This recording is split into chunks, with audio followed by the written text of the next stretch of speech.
Hi, Shell Point. I'm Jeff Corey from the Legacy Foundation, joined by Craig Hirsch from the Shepherd Law Firm, and we're going to talk a little bit about estate planning. Craig, thanks for being here with us today. Thanks, Jeff. Thanks for having me. Great. I'm going to ask you 5 questions that I hear most from Shell Point residents, and you're our estate planning expert here.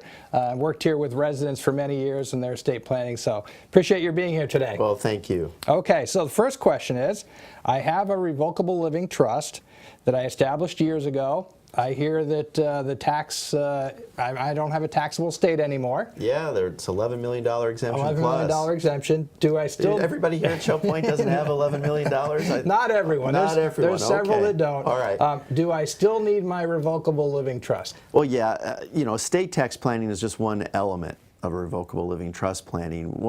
There's a few real big benefits that you don't want to give up. Okay. One would be probate avoidance, of course. The assets that are funded into my trust, the assets titled my trust. So if I had a trust, it'd be Craig Hirsch trustee for the Craig Hirsch trust dated whatever. If I died, the assets don't go through probate. If I become disabled, my wife Patty is my successor trustee. Patty can step in and serve very, very easily. So that's one benefit. Okay. Another important benefit is privacy. In today's age of identity theft, and probate is a public process. So, unscrupulous people might have access to what our assets are, who our beneficiaries are. They're vulnerable at a time when we passed away. Trust assets, on the other hand, never see a court. They're not public knowledge unless there's a controversy over the trust, which is really rare. Okay. Okay, a follow-up question to that. If I do just have a will, and I'm passing my assets and my estate going through probate, can you tell us a little bit about the process? How long does that take? How long will my beneficiaries have to wait before they see their funds? Well, that depends, and my joke, lawyers sell more Depends than CVS and Walgreens combined. But in any event, it depends really. If I have a small estate, one that's worth less than, let's say, $75,000, I can do what's called a summary administration. Very, very simple, very easy. Doesn't take much time at all. A full probate administration is a process under which your will is appointed, or is accepted by the court as your last will. And if there's any codicils to will, those are accepted. Your personal representative, your executor is appointed. Inventories are filed, creditors are cleared. That takes 90 days to clear the creditors. And then finally, an accounting might be filed, and then distributions are made. It's usually around a 9-month process, 9 to 12 months in most cases. Okay.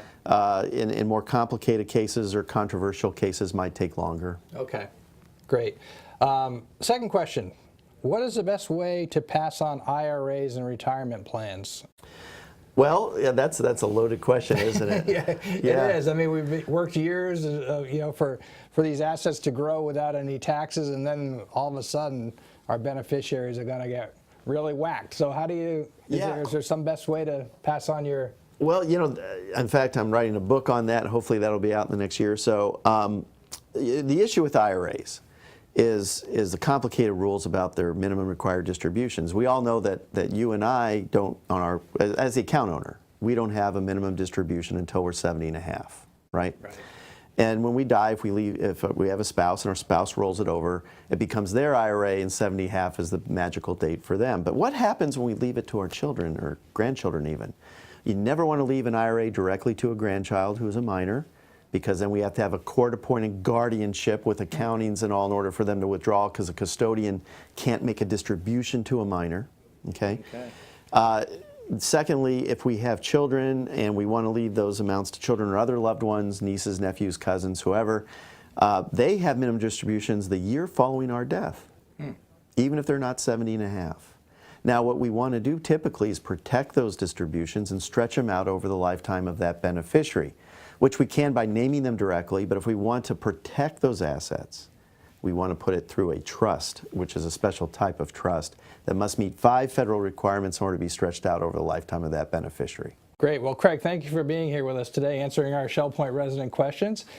Shell Point, please feel free to give Craig Hirsch a call at 334-1141 if you'd like to set up an appointment to meet with him. Craig also comes out to the office with our Legacy office to do some planning, so feel free to call the Legacy office if you'd like to connect with Craig. And Craig will also be here in November with his partner Mike Hill and several others from the firm to do an academy class, so please plan on joining us for that as well. Have a great day.